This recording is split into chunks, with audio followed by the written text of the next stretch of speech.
नमस्कार। खबरों की खबर में आपका स्वागत है। आज एक ऐसी सनसनीखेज खबर आई है जिससे ये टुकड़े टुकड़े गैंग, विपक्ष, कांग्रेस, आम आदमी पार्टी, तमाम इन लोगों के बीच खलबली मच गई है। और यह खबर एनआईए के हवाले से आई है और एनआईए ने कोर्ट में जो चार्जशीट के अंदर जो खुलासा किया है उससे बवाल मचा हुआ है।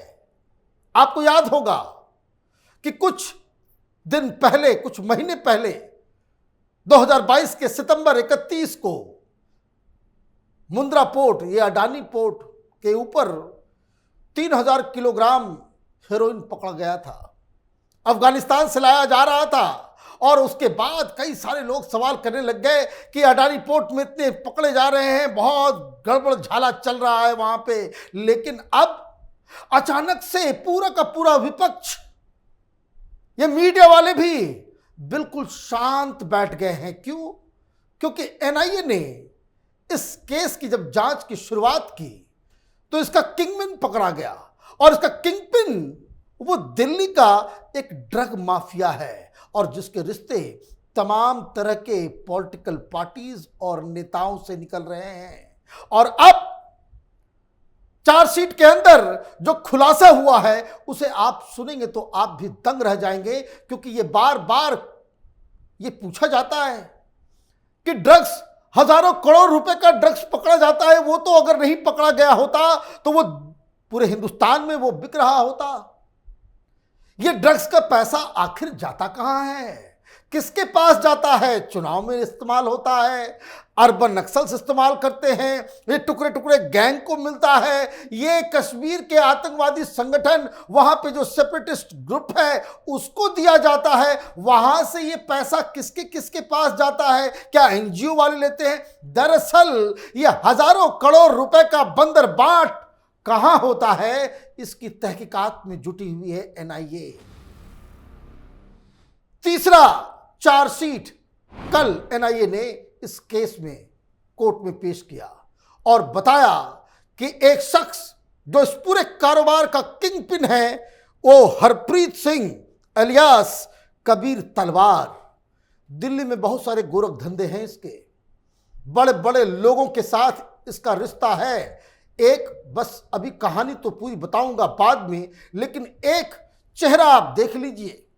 शाहरुख खान के साथ ये ड्रग माफिया नजर आ रहा है। क्या रिश्ता है? कहां से पैसा आ रहा है? किसका पैसा है? ये कौन चला रहा है? ये खुद ये धंधा कर रहा है या फिर किसी गैंग का ये हिस्सेदार है? और कहां से कर रहा है, सारे खुलासे मैं करूंगा। लेकिन उससे पहले चार्जशीट में क्या दावा किया गया है उसको सुनिए। During investigation, it has emerged that an organized network of syndicate members was being run by foreign-based narcotics traders for importing the heroin-laden consignment into Indian ports. The India-based network of Afghan nationals was responsible for hiring warehouses and for processing, extracting, and distributing the heroin once it reach new Delhi. ये सारा माल दिल्ली आ रहा था, दिल्ली से ही ये बकायदा अलग अलग जगहों पे भेजा जाता, कंज्यूम किया जाता। और मैं आपको बता दूं इस इन्वेस्टिगेशन में ये भी मालूम चला 2 पोर्ट्स के ऊपर ज्यादा नजर है एनआईए की। एक कलकत्ता पोर्ट में भी ये अफगानिस्तान का हेरोइन आ रहा है बेरोक टोक, पता नहीं कहां कहां युवाओं को जहर बांटने का काम इस देश में चल रहा है। लेकिन सवाल यह है कि इतना बड़ा करोड़ों हजारों करोड़ों रुपए का जो ये धंधा चल रहा है, बेसिकली पैसा ये तो सब कैश में होता है। कोई व्हाइट मनी से तो कोई ड्रग्स खरीदता नहीं, बिकता है तो ये पैसा आखिर जाता कहां है? हिंदुस्तान में ही इन्वेस्ट होता है, कहीं और क्या? इसकी भी जानकारी एनआईए ने दी। एनआईए ने क्या दावा किया? Investigation established that funds generated through the sale of proceeds of heroin were provided to operatives of Lashkar e Taiba LET for furtherance of terrorist activities in India. और इसके बाद एनआईए कहती है further investigations in the case are in progress. बाकी सब तो ठीक है। ये जो further investigation is in progress, इसी से हड़कंप मचा हुआ है। क्यों? क्योंकि जो किंगपिन है ये दिल्ली में गोरख धंधा करने का मास्टर है। उसके बारे में एनआईए ने क्या जानकारी दी? Harpreet Singh alias Kabir Talwar, owner of popular night clubs in Delhi including White Club earlier known as Playboy, Jazba and RSVP, who was arrested in August last year, traveled to Dubai for exploiting commercial trade route to smuggle Afghan heroin to India and was using his companies for receiving the contraband and the remittances, the agency has said. अब ये Dubai से operate कर रहा है। Dubai में कौन operate करता है? ये तो वही डी कंपनी और उस तरह के लोग। अफगानिस्तान में जब से तालिबान की हुकूमत आई है तब से ये धंधा थोड़ा ज्यादा ही चल रहा है। आतंकवाद का ये जिहाद के नाम पे ये जो मुजाहिदीन पैदा हो रहे हैं, जो टेररिस्ट ग्रुप हैं, जो इस्लाम के लिए लड़ते हैं, पैसा उनके पास ड्रग्स का जा रहा है।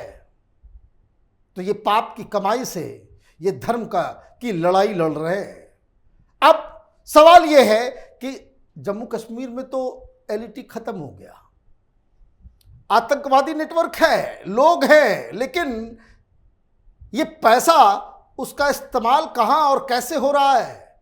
ये further investigation is in progress. तो एनआईए के सूत्र बता रहे हैं कि इसके पैसे का इस्तेमाल अलग अलग जगहों पे अलग अलग तरीके से हो रहा है। प्रोटेस्ट में भी हो रहा है, नक्सलियों के पास भी जा रहा है, देश विरोधी गतिविधियों में इसका पैसा इस्तेमाल हो रहा है। और जिस तरीके से इसकी तस्वीरें कई सारे बड़े बड़े सेलिब्रिटीज और नेताओं के साथ निकल रही है, उससे तो ये साफ साफ लग रहा है कि ये गोरख धंधा दिल्ली में बहुत पहले से चला रहा है और इसके तार पॉलिटिकल पार्टी से भी जुड़े हुए हैं। तो वो कौन कौन से लोग हैं? ये दिल्ली में नाइट क्लब चल रहा है, पब चल रहा है, शराब की नदियां बह रही है। ऑलरेडी केजरीवाल शराब घोटाले में फंसा हुआ है। तो ये जो दिल्ली में ड्रग्स का जो पूरा धंधा चल रहा था बेरोक टोक, उसे कौन रोकेगा? और ये अब तक रुका क्यों नहीं था? और इसलिए जब अडानी के पोर्ट पे ये सारा माल पकड़ा गया तब तो ये तो बवाल शुरू किया इन लोगों ने। लेकिन जैसे ही इन लोगों को समझ में आया कि ये बवाल इनके लिए खतरे की घंटी बन सकती है, तो अब इसके ऊपर कोई एक शब्द बोलने को तैयार नहीं है। ये नाइट क्लब्स, इनके कौन कौन नेता जाते हैं, किस किस नेता के बच्चे इसमें जाते हैं, कौन कौन अधिकारी जाता है, कौन कौन अधिकारी के परिवार के लोग जाते हैं, इस तरह के काम में अब एनआईए वो ढूंढ रही है। और इसलिए तहलका मचा हुआ है क्योंकि ये व्यक्ति बहुत ज्यादा पॉलिटिकली कनेक्टेड है। चार्जशीट में और क्या कहा गया? Other named in fresh chargesheet on Monday include another Delhi businessman Prince Sharma who was arrested along with Talwar last year, Ishwinder Singh from Panipat Haryana and Jasvir Singh from Tilak Nagar in Delhi. सारा गोरख धंधा का सेंटर दिल्ली, दिल्ली से ही तमाम हेरोइन और अलग अलग ड्रग्स की चीजें उसका वितरण हो रहा है और सेवन भी हो रहा है। तो ये जो पॉलिटिकली कनेक्टेड ड्रग माफिया है, अब इससे यही पूछताछ की जा रही है कि भाई ये बताओ कि और किन किन लोगों को तुम पैसे देते थे, और कश्मीर में देते थे तो कश्मीर से वो कहां जाता था? और कि छोटा मोटा रकम हो तब तो बात समझ में ही आती है। पैसे को हिसाब लगाने के लिए इसने कई सारे सेल कंपनियां खोल रखी है। सेल कंपनियों के धंधा के चक्कर में ही ये अरविंद केजरीवाल का चहेता सत्येंद्र जैन जेल के अंदर है। कोई कनेक्शन है क्या? ये तमाम सवालों का जवाब एनआईए ढूंढ रही है। और जिस हिसाब से ये व्यक्ति अब ये बाहर नहीं निकलने की स्थिति में है, मतलब रंगे हाथ ड्रग्स का धंधा करने में ये लंबा जेल के अंदर जाने वाला है, तो ये किसके लिए कर रहा था? क्योंकि ये सवाल पूछना बहुत ही जरूरी है कि हिंदुस्तान में जिस हिसाब से राजनीतिक पार्टियां, जिस तरीके से आंदोलन, जिस तरीके से अर्बन नक्सल्स ऑपरेट कर रहे हैं, उनको पैसा कहां से आ रहा है? क्या ये ड्रग्स के धंधे पे देश में जिहाद और ह्यूमन राइट्स एक्टिविज्म चल रहा है? ये एक बड़ा सवाल है जिसका जवाब एनआईए की तरफ से आने वाला है। और एनआईए ये जो फर्दर इन्वेस्टिगेशन की जो बात कह रही है, उससे दिल्ली के लुटियन जोन के अंदर हड़कंप मचा हुआ है। कहीं 2-4 नाम सामने आ गए तो फिर ये कहीं मुंह दिखाने लायक नहीं बचेंगे, क्योंकि इसका जो पूरा नेटवर्क है वो पूरा अफगानिस्तान से जुड़ा हुआ है।